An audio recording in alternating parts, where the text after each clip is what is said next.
Good morning, everyone. I want to give you an update on our trees. Our Anna apple has been doing amazing, and they're a little heavy for their size. This one, but it's okay. I'm still keeping it. We have plenty of other ones, smaller ones. They're just hanging like ornaments, which I love. So cute. And then we have our berry tree, our berry plant going great right here. Our burgundy plum tree is also going amazing. And we have the first sight of, let's see, is it going to show? There it is. First sight of what's going to be plums.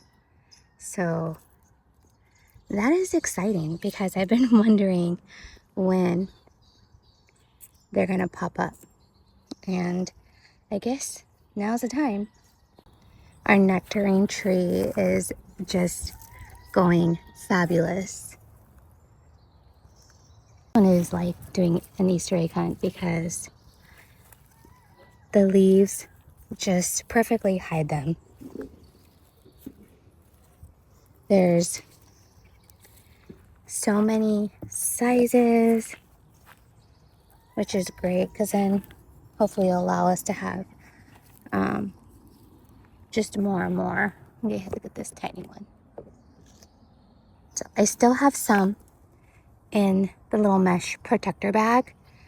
These weren't visible yet when I put those in, so I'm gonna come out in the next few days to protect them because last year the crows consumed all of them, and I don't want that this year. I want to be able to enjoy them. It's going great. Our mini peach tree is also going great. I kind of love that they're just hidden in the center of the tree. Look how cute. They already have the little peach fuzz. It's quite a bit of them in this little tree. But they're going great. And then our apple tree has that one apple there and has a couple of clusters right here. Plus, there's some blooms popping up. Now these are 6 varieties, so they all come out at different times of the year. So that one is going great.